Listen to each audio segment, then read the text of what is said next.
Breaking free activity number 15.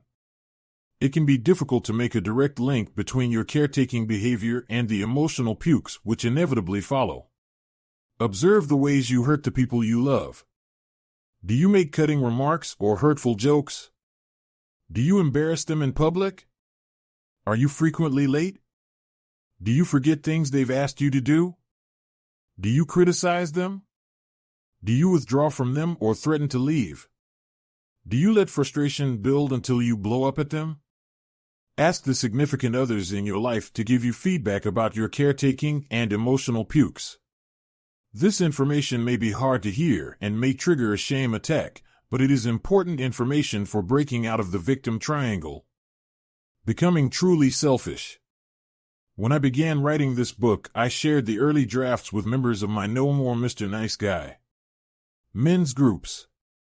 On one occasion, a group member stated, "It seems like the whole emphasis of the book is about focusing on oneself. It seems really selfish and self-centered, like the nice guy should just think about himself and not worry about anyone else." Even though I did not set out to write No More Mr. Nice Guy with this theme in mind, this group member's comments contained an important truth that I hadn't even been fully conscious of before then. Since nice guys learn to sacrifice themselves in order to survive, recovery must center on learning to put themselves first and making their needs a priority. Most nice guys are astonished when I tell them that it is healthy to have needs and that mature people make getting their needs met a priority. Sometimes I have to repeat this truth many times in order for it to sink in. For nice guys, having needs means being needy, and needy represents a one-way ticket to abandonment. I tell nice guys, no one was put on this planet to meet your needs, except their parents, and their job is done. I also remind them they weren't put on this planet to meet anyone else's needs, except those of their children. This paradigm shift is always terrifying for recovering nice guys.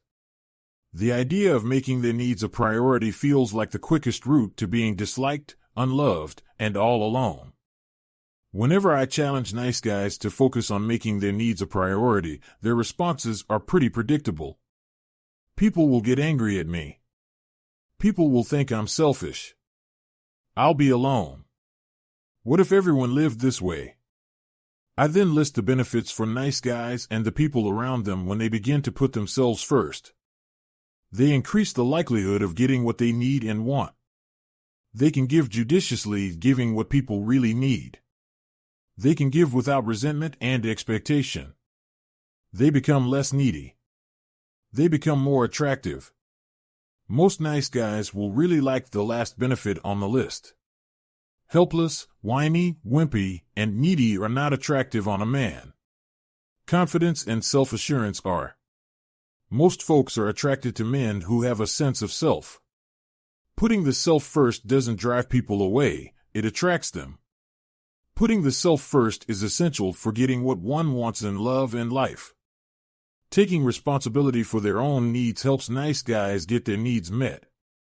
In order for nice guys to get their needs met, they must begin to shift their core paradigms.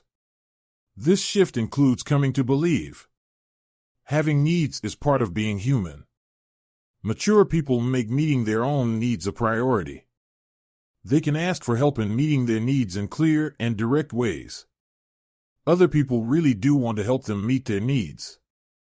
This world is a place of abundance.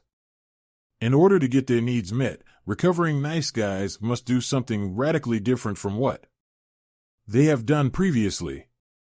For nice guys, putting the self first is not just a suggestion to try on for size. It is essential not only for getting needs met, but also for reclaiming personal power, feeling fully alive, and experiencing love and intimacy.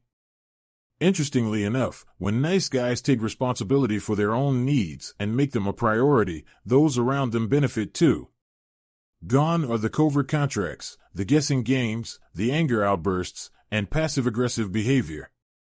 Gone are the manipulation, the controlling behavior, and the resentment. I learned this lesson firsthand a few years back. A holiday weekend was approaching and our kids were going to be out of town. I tried to plan some time with my wife Elizabeth, but she seemed ambivalent and unwilling to make a commitment to what she wanted to do. I felt frustrated and put my plans on hold. Finally, upon the urging of a friend, I decided to try putting myself first over the weekend. I made plans and invited my wife to join me if she felt inclined. I did several things I wanted, including spending some time with friends. As it turned out, Elizabeth decided to join me on a number of occasions. On Monday, she shared with me that she had thoroughly enjoyed the weekend and didn't want it to end. A challenge. In a session of one of my No More Mr. Nice Guy men's groups, I challenged each of the group members to experiment with putting themselves first for at least a week. Though the challenge created tremendous anxiety for all of the men, each decided to accept it. The experiences of three of Lars, Reese, and Shane are presented below. Lars, introduced at the beginning of the chapter, went home after the group and told his wife that he was going to make his needs a priority for the following week. She was initially resistant to his proclamation, which added to his anxiety. To boost his courage, Lars called a couple of men in the group. Their encouragement gave him the support he needed to follow through with his commitment. Lars decided to keep it simple. His plan for the week involved making time every day to go to the gym and work out. Before his children were born, Lars had been physically active. The demands of job, home, and children had put an end to that. Lars decided to alternate his workouts before and after work. When he shared his plan with his wife, she applied a little guilt. "That's not fair that you get to work out and I don't," she proclaimed. Lars was tempted to back down. He had an impulse to try to find a solution so his wife could work out too. Instead, he reflected her concern and told her he was going to work out anyway. During his first couple of trips to the gym, Lars was overwhelmed with guilt and anxiety. Nevertheless, he persevered. After the third day, his wife actually asked him how his workout went. As the week continued, Lars began to feel more energized and optimistic about life. He started sleeping better. He enjoyed being around other people at the gym who were also taking good care of themselves. Surprisingly, after his first week, his wife told him that he had inspired her to start taking better care of herself. She told him that she was going to start dropping the kids off at the daycare center at the gym and begin an aerobics class for herself. Reese had joined the No More Mr. Nice Guy group after his breakup with his last boyfriend.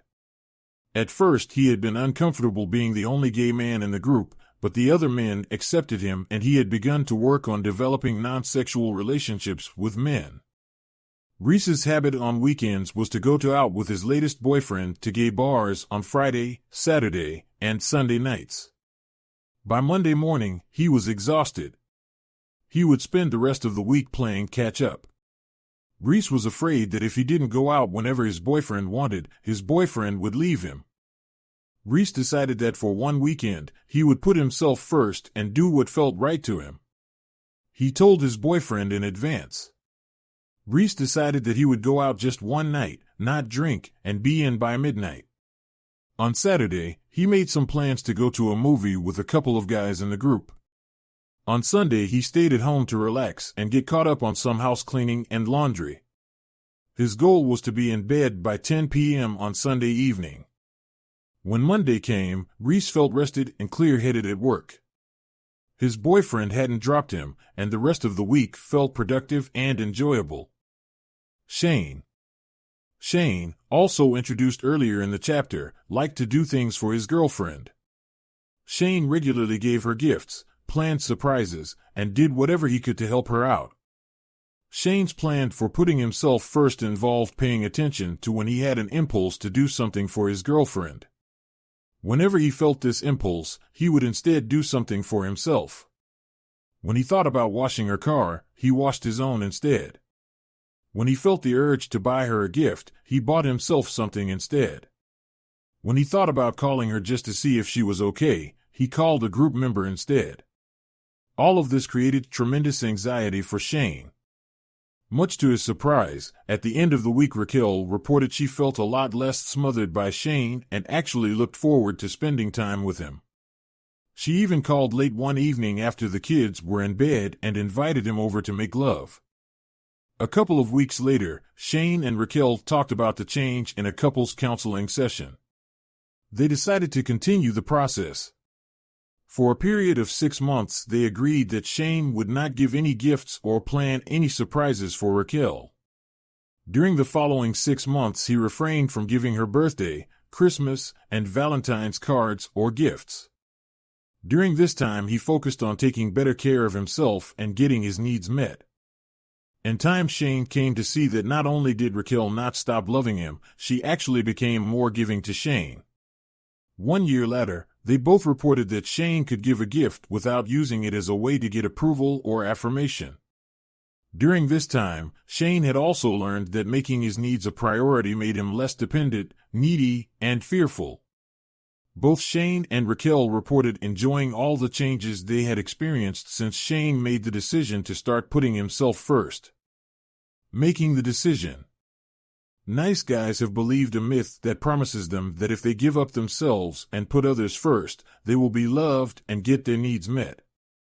There is only one way to change this illogical, non-productive nice guy paradigm: putting themselves first.